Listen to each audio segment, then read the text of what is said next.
As 2017 shapes up as possibly the worst flu season on record. That story shortly.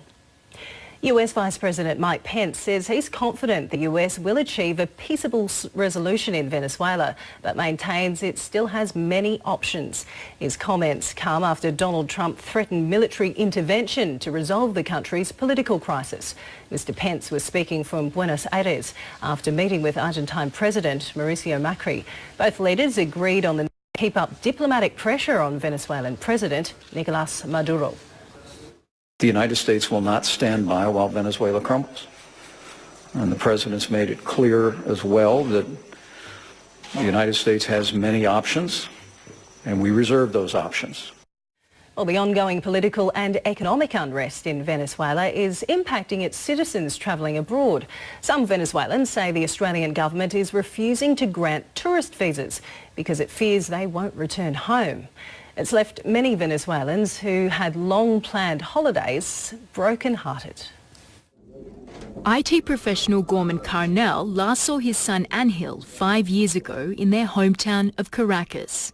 He'd hoped last week he'd finally be able to reunite with his son. My plan was just to bring him as just for visiting and celebrate his birthday, which is coming up in 3 weeks. And also to get him to stay here and, probably take him to the snow or something, just so he can see it for the first time.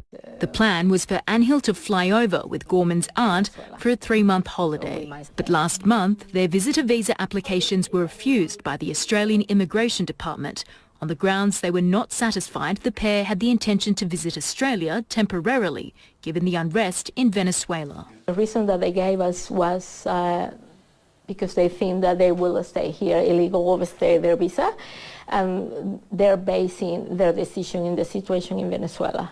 Many Venezuelans have taken to social media speaking of similar experiences in the past month. The rejection has even impacted businesses. A global health insurance company due to hold a convention in Sydney next month now stands to lose thousands of dollars after its Venezuelan employees who won the chance to travel to the event had their visas approved and then cancelled 15 days later. Y me la quitan por ser venezolana, es una discriminación.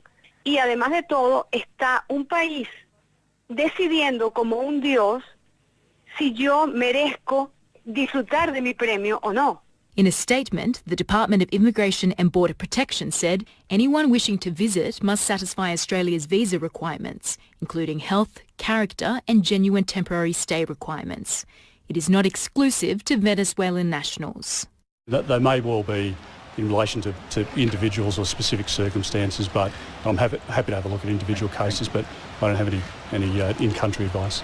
It appears the volatile political and economic situation in Venezuela is having far-reaching consequences for those who are wishing to travel here and enjoy the sights of Australia. And experts say, sadly, there's not much they can do about it. It's a common practice to protect our own land. And it's just not Venezuela, it could be any country where there would be trouble. For Gorman, he hopes it won't be another 5 years before he sees his son. What I miss the most is seeing him grow up, just like all the day-to-day things, like learning stuff, teaching him stuff. Lydia Feng, SBS World News. Later tonight, the United Nations